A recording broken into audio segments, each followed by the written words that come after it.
Hello and welcome to Coming Out. I am your host, Gabriel Páez, and today we have Miami Beach Commissioner Tanya Bhatt. Tanya, welcome to the show. Thank you for coming. It's always a pleasure to see you. I love your colors. I know you love color, and it's my jam. That's right. Well, thank you for having me. I'm honored to be here with you. My pleasure. Tell us, give us a little feedback on what you've been doing, what brought you here, and to a commission seat in Miami Beach, and then we'll talk more about Miami Beach. Happy to. So, what brought me here? I started in activism in 2015 on a neighborhood topic, like I think all activists do. And which one? It was trying to protect single-family homes that were built before 1942 from automatic demolition. It wasn't to try to keep them from being demolished necessarily, but to have a review process before they were being demolished. At the time, I don't remember the numbers exactly, but it had gone from 6 or 8 demolitions a year to double-digit demolitions per year under a mayor, 2 mayors ago. And we thought that was kind of a lot, especially given that it seemed like the people who were demolishing the homes were coming to Miami Beach and moving here, choosing to live in Miami Beach because of the historic architecture. And so we just wanted to have, a little bit of a checkpoint before the wrecking ball came, to preserve what I call is an open air architectural museum. It's so amazing to live in Miami Beach because you have these incredible examples of state-of-the-art, really modern and futuristic architecture from some of the world's greatest architects. And you also have some really iconic architecture from Art Deco from the 1920s and 30s. You have, we have the largest single concentration of Art Deco buildings anywhere in the world on Ocean Drive and surrounding. And then the Miami Modern movement, which is so well represented up in North Beach, both in smaller scale buildings as well as some of the old resort hotels. Now you live in North Beach, right? I do now, yes. Okay. I lived in Mid Beach for 13 years. That's where I raised my girls. In the Bayshore neighborhood, which is going to be the home of this amazing new park, which we've been fighting for more than 30 years. And it's moments away from opening, and it's going to be such an amenity for the whole city. It's going to be just stupendous. But anyhow, so that's how I got involved. Neighbors said, hey, we're having a meeting to talk to this guy who's really involved with this. And that guy turned out to be the executive director of the Miami Design Preservation League. And so I got involved, and I got involved in helping support a mayoral campaign that year. And that's how I met Kristen Rosen-Gonzalez and Mark Samuelin, who became my mentor. Mark did. Really? Yes. Mark was your mentor? Yeah, he was great. He's such a great person. He was such an amazing person. And a friend, and he really always wanted to hear your side. He was such a warm, genuine person. He really was. And, you could disagree on things, but he always wanted to know what your thought process was so he could learn from it and he could share and maybe find a way to meet in the middle. And, it's funny, we met on the campaign trail during his first campaign where he was not, he did not prevail, but oh my God, I could tell that accent a mile away because I lived in Boston for a decade before moving here, and we hit it off from there. And he became the president of Miami Beach United, and he invited me to join the board, and I was on the board of that organization for 6 years, maybe, I don't even remember, but basically up until I decided to run, and I became president of MBU. And Mark was just, Did you replace him as president? No, so he resigned to run a second time. Right. There's a gentleman who the board selected from our membership, our board director membership at that point. He lasted a few months. He and Nancy Liebman, who was one of the founding members of MBU, didn't see eye to eye on things, and he was unwilling to compromise. She was willing to compromise, and he was not. And he decided he didn't want to be involved anymore, so he resigned. And so at that time, Nancy asked me if I would help her kind of be co-president, because she couldn't manage it on her own. She had some medical issues she was going to New York for, and she was doing 8 million other things, which, if you know Nancy, that's her jam. She's always doing 8 million things. And so, after that summer, the training wheels came off and I became president. And I think I served as president for 4 years, not consecutively. We had recruited somebody to join the board in the hopes that she would grow into the presidency, and she, conditioned on that she wouldn't quit to run for office, and she did exactly that. So I took over again, and I stayed until I ran for office, and I resigned once we had found a good successor. So you run for office.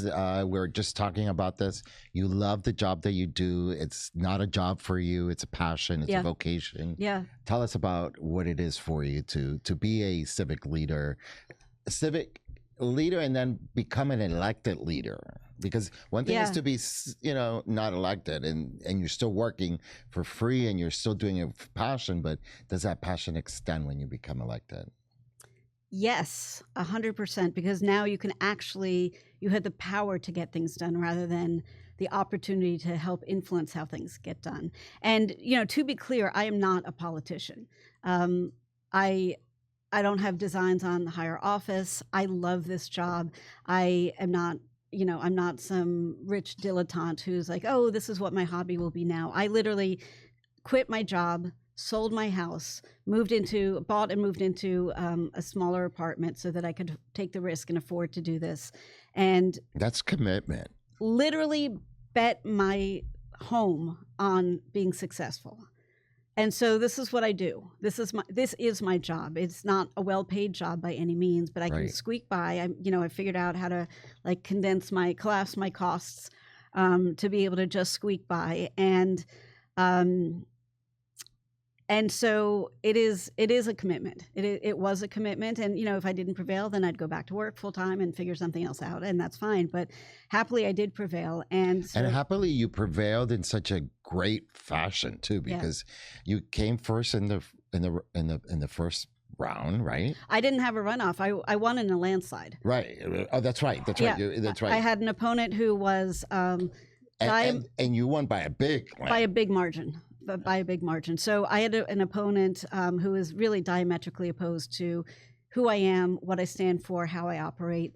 And, everyone said, you can't do it. He's Latino. He's got the seniors locked up. He's got the endorsements. He's going to have developer money behind him. I said, maybe, watch.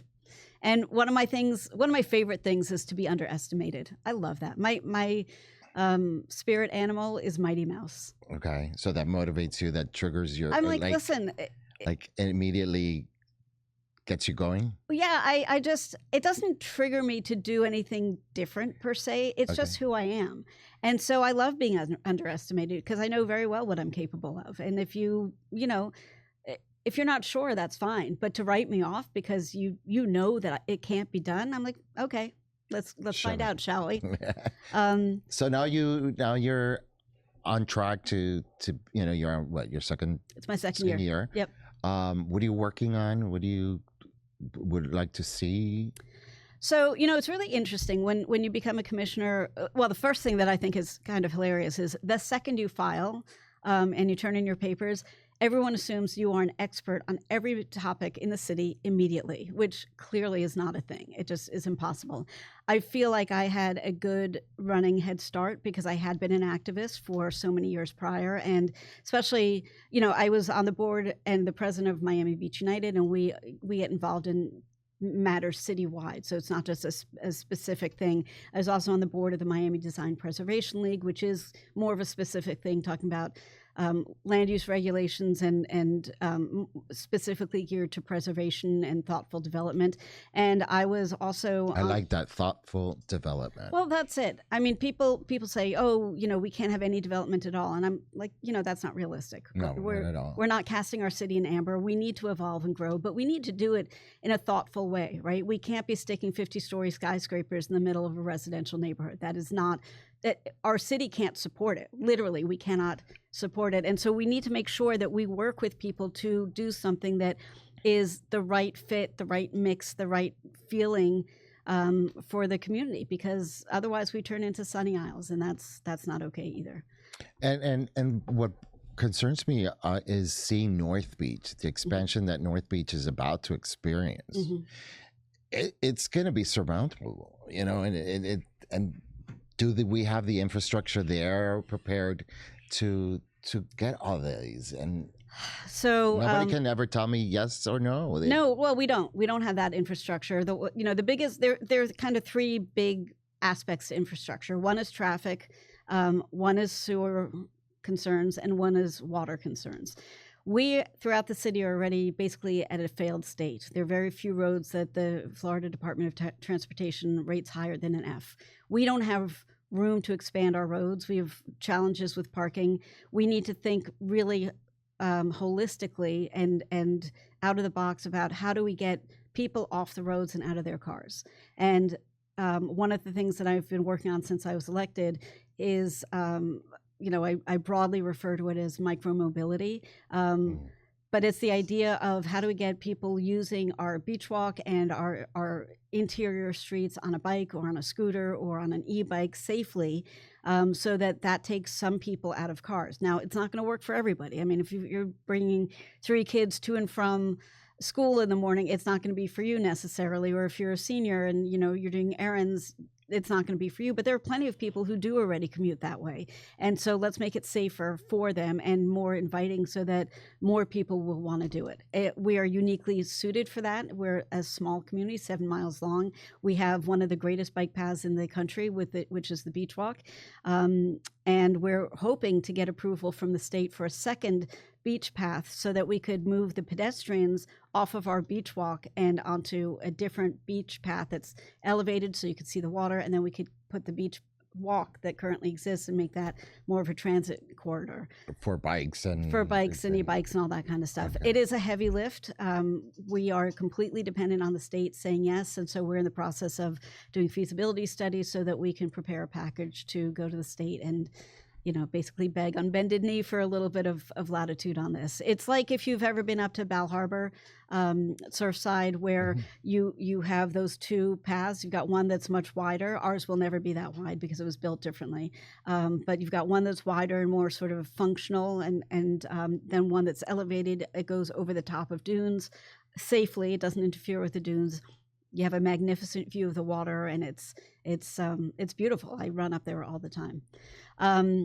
So many questions. I want to come back to the North Beach thing because that's near and dear to my heart. So the traffic is one thing, and we're kind of at failure on our roads. So that's one infrastructure issue. How about sewer? Sewer and water is another issue. And here's something funny. So we have probably the most amount of development happening already and proposed to happen in North Beach, that in a concentrated area of North Beach, than we do anywhere else in the city. And there has never, not once, been a study of the infrastructure in North Beach. It's kind of been ad hoc. So somebody makes a proposal, they study, whatever they need to in their confines or the surrounding areas, and then if they determine, there's gonna be a problem, you're gonna need to upgrade the sewer lines here, they do it for that little area. And to me, that's crazy. I mean, I talk about this all the time about doing things in a holistic manner. And so this year I got funded, and hopefully it will pass through the budget process that we're in the middle of right now,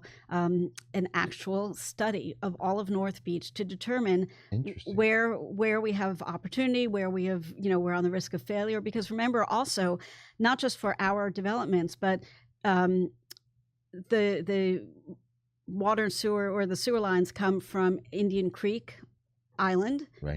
Billionaire's Bunker, Bal Harbor, Surfside. That all comes through Miami Beach under the 72nd Street parking lot, and also North Bay Village all comes across that bridge. And so they all feed there. They all feed there, and then go south through all of Miami Beach and out through the proper processing channels. And North Bay Village is undergoing an explosion. They have 3,000 units or something crazy coming on board. Yes, they and are. So that's going to affect our traffic. That's going to affect our sewer capabilities. I don't know what it's going to do to our water, but these are all pretty serious issues. So North Beach, in prior commissions, instead of doing agreements with developers to provide overlays for a district, which would enable the city to negotiate with developers and say, okay, if handful of developers want to do additional height and density, in this neighborhood, then we're going to negotiate that you are going to do a neighborhood-wide upgrade, or you're going to invest X number of dollars in parks, or whatever the city is going to negotiate. And then then the community gets some benefit from this increased upzoning. And everyone, the sign of a good compromise is everybody feels a little bit unhappy, but they can live with what they got, right? Right. And so, but instead of that, the commission at the time legislatively upzoned it so that as of right, people could build, instead of the 8 to 10 story buildings at the master plan, the Plan Nobi, which was a community-based 18-month-long comprehensive look of how to re-engage and re-energize North Beach. The community said, yeah, we can handle going up to 8 or 10 stories, but we really don't want much more than that. And instead of honoring that, prior commissions upzoned this town center area. So we have a 22-story building opening its doors for sale. People are literally invited to come in and start buying. Currently, I mean, I get ads for it served to me on my digital subscription for the New York Times all the time. And that's just the first of 13 buildings in an 8x6 block area. 13 buildings. 13 that are in various stages of construction or permitting or development. None of them have public benefits. Then you have the Deauville, which is something that I'm very much in favor of. I worked very, very hard to try to save it from the owners, who were bad actors, who said on the record they just wanted it to be demolished and be off, out of their hair. It was a historically significant building. It contributed to the historic hotel and resort area that is a designated historical area in that corridor of North Beach. Anybody who is anybody in pop culture, in politics, in the 60s and early 70s came through the Deauville. It was where to be. I mean, the most well-known example of that is the Beatles on the Ed Sullivan Show. They filmed and they broadcast live from New York, and then they came down to Miami Beach and broadcast down live from the Deauville. That's just one of a gazillion examples. So where are we with the Deauville now? So, as you know, it was demolished. Right. There was a proposal that was brought forth to the community a few years ago from Steve Ross with Frank Gehry as the architect. It was soundly defeated by referendum, not necessarily just because of the height, which was excessive, but it was not done in a community engagement kind of way. So it was Steve Ross saying, this is what I'm doing, and I don't really want to hear from you, and not a whole lot of public benefit. The difference with what's being proposed now by David Martin and the Terra Group is that he's spent a year and a half working with the community to try to understand what matters to them about the reconstruction, what is possible, what the height concerns are, what the public benefits would be that would make a difference to the community. And it is a really good package. And we're actually going to be hearing that on the 27th. That's going to come for a final vote, hopefully. And so if it passes, when it passes, it is going to be done in an incredibly thoughtful way, where there will be upgrades to sewer lines. There will be resilient construction so that when we have flood events and rain bomb events, a lot of the water will be stored on site. The Deauville parking lot, which is a block away, will be open for business again. It has been shuttered, and we are desperately in need of parking in North Beach. There is money going to the reconstituting of the Byron Carlisle Theater, which is something I've been leading the charge on as well, to reimagine that as a community arts complex with affordable housing built incorporated into the site plan. And one of the most important things is the money that project will generate will throw off $330 million over the next, 2 or 3 decades into the CRA. And it could be more than that, in fact, but that's a conservative estimate. That's great. And why that is so important is because this is not going to be an affordable housing, a workforce housing project. It's oceanfront. It's not going to be. It's unrealistic to imagine. But that money that goes into the CRA, 10%, a minimum of 10% of that money has to be used by law for workforce and affordable housing, which means it doesn't necessarily mean we're going to buy things and build new, or buy land and build new. We can also buy existing properties and improve them, make them safer, make them more comfortable, upgrade them. Yeah. And there's a huge need for that. I mean, it's a national crisis. And so that money, even if we only spend the minimum of 10%, gives us a huge amount of opportunity to create more affordable housing for the missing middle, for people who are just starting off, or people who are living on fixed incomes, or people who've been forced out of what they thought was a secure situation with unscrupulous landlords. And to me, that's the game changer. We keep hearing about all these great things, and I feel that David Martin has really taken an initiative to really hear what the community needs. So is that why you're so supportive? Yeah, I mean, I'd never met him. Okay.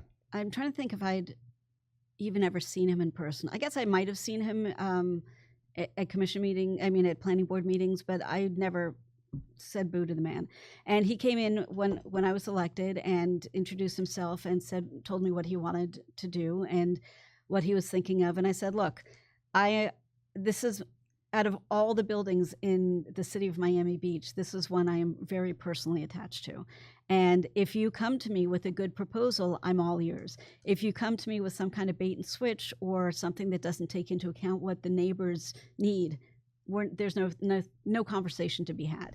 And I was very firm about that. And he has been really good. I mean, remarkable. And this is something I preach to any developer or anybody who's trying to get anything done at all, frankly, is to engage with the neighbors. Because there is no way, no matter how well-intended or well-informed you think you are, there is no way that you will know as much as the people who live in that surrounding area. Exactly. And so he's done an amazing job of talking to neighbors, talking to businesses, talking to people a little bit further afield in North Beach to hear what they want, hear what their concerns are, hear what the trade-offs they'd be willing to live with if they, felt like they were being heard on something else. And it's taken him a year and a half to get to this point. Yeah. So I commend anybody who is trying to bring a project forward, who listens to feedback. I mean, we were talking about it yesterday at the commission meeting. My colleague Joe Magazine had brought an item months ago to use parking lots, a handful of parking lots, or maybe even just one potentially, for padel near Lincoln Road. The idea being this is a fast-growing sport. People come in, but they don't just come in and play, a couple of matches and leave. They come and they get their smoothie beforehand. They stop and hang out with their friends afterwards and grab a bite. And Lincoln Road is on the upswing, but it could, They could use it. Any infusion of energy is a good infusion of energy. And so, a lot of us were very supportive of it, but there's this sort of constant need for parking. And we in Miami Beach have gotten very spoiled by the ability to park in a surface lot, instead of going up to a garage. And so there was a lot of opposition. For as much enthusiasm about the project, there was also a fair amount of opposition because of taking away that very convenient use of a surface parking lot. Well, I think people are also hesitant about the bait and switch because there's been 100%. There's been and now that I'm on the design review board, I see it because most recently we declined an application and it was turned down, and the people were, this is our forever home, we want to live here forever, and when the case didn't get approved, they put the house on sale the very No, we see it all the time. So it's a bait and switch all the time. So that's why I think. And people are really over it. And they are fed up. And I'm one of those people who's really fed up.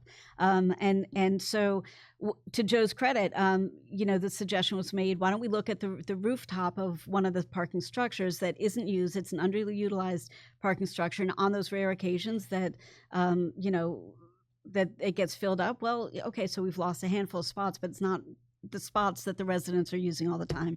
And in fact, that's what we went forward with. That's what the RFP was for. And it's what we authorized the commission, the staff to start negotiating for yesterday. And so that's an example of, you've got an idea. It's a great idea. It doesn't fit exactly what is needed or desired. You take in feedback and you pivot a little bit and you go forward with something that everybody can live with. And I think it's going to be a great addition. And whether you're a developer or a new business or a community organization, that is the only path forward. I have to ask because just yesterday I was in a meeting and they said that there wasn't really a homeless issue in Miami. Mm-hmm. And I thought, well, maybe because they pushed it to Miami Beach. So where are you along with this?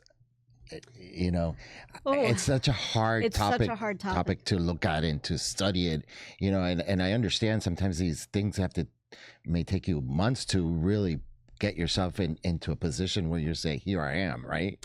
Well, actually, we in Miami Beach are in a really good place in a lot of ways. There's some very glaring exceptions to that, which I'll talk about. But first, let me explain that we spend close to $10 million a year on homeless services, beds across the county. We have outreach officers in the police department. We have a whole department led by Dr. Bhatt for homeless services outreach, trying to get people set up with what they need to get reunited or to get paperwork or to get the medical and mental health that they need. That is not nothing. We have decreased our homeless population significantly. It used to be in the 200s or more at various points. And we do these point-in-time studies where literally people will go out overnight and interact with and sort of do a census of who's on the street that night. We do it twice a year. And I'm terrible at remembering numbers, so if I'm not right on this, I apologize. But the number is somewhere around 106 right now, which is incredible. Because if I were a homeless person, I would want to live in Miami Beach or someplace like it too. It's beautiful. It's temperate climate almost every day of the year. And it's a tourist destination, which means that there are people who, you know, would be more likely to hand you a meal. The problem is that there is as there is with any grouping of human beings, there is a subset of the homeless population who are bad actors. They are either sort of career criminals by circumstance, trade, choice, whatever. They are suffering from addiction. They are suffering from mental health issues. They are suffering from numerous or all three. And that is what is so dangerous and debilitating. We have so many resources and so many opportunities for people to get a helping hand, to get back on their feet, to get training for jobs, to get a bed. And there are a small portion of people who just don't want to hear it. They love living outside. They say they don't want to be bothered. They're too sick one way or another to be able to recognize an opportunity and seize it.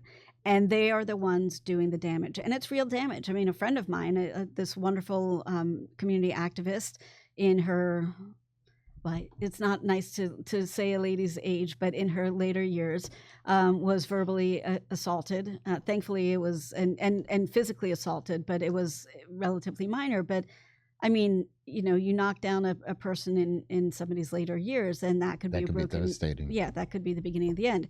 But there have been so many worse things. You know, people getting raped, murdered. You know, homeless on homeless crime is incredibly violent. So it's not just homeless on non-homeless crime, but you know, they're killing each other as well, and it's terrible. And so it is something that we as a commissioner are very, very focused on. It's also the quality of life issues. You know, I've got folks who live at the 100 block of Lincoln Road in the Decoplage. You live in the Decoplage? So you know this better than I do. The 200 block of Lincoln Road is horrible, disastrous because of the architecture. That one of the lines of storefronts that makes for these lovely little alcoves for folks to relieve themselves, to cozy up for the night. And you know, we go out there and we power wash a couple times a week, but it doesn't even matter. I've actually got something moving through coming on the July Commission agenda to get increased funding to power wash at least once a day. Because we would really welcome that one. It's disgusting, and it really is. And not that it's not disgusting anywhere else in the city. No, but when you think about the number of people who like stroll down Lincoln Road out onto the beach, yes. That is one of our main access points to the beach, and you're like, oh, the Ritz-Carlton is here. It's so fabulous. And then, oh, but also there's like somebody pooping, Yes. right I in front saw of you. the other day a girl right in the bushes relieving herself. And I was like, what do I do? And I was like, you know what? I'm not in a position to be, and it was like 6 o'clock in the morning. I was like, forget it. I'm just. Well, I remember years ago, I was walking to a board meeting at the Miami Design Preservation League. The Art Deco Museum, which is the home of that organization, is at 10th and Ocean. And so I was walking from Washington where I'd parked, and there was this, cute 20-something or whatever, 18 to 20-something, and I remember it so vividly in a bright red bikini, and she was like trotting before me, like in front of me as if she were going someplace, and she veered off suddenly into the bushes and just pulled down her pants and went to the bathroom. Like, dude, really? Which is all I could think about at the time. Like, there's a public bathroom a block away, and she just looked at me and flipped me off, and I thought, well, that was great. We're coming to a close of the show, but I did want to ask you about Miami Beach being an inclusive city. Yes. And, all the things that we've been going through lately as a community. Talk to us about that.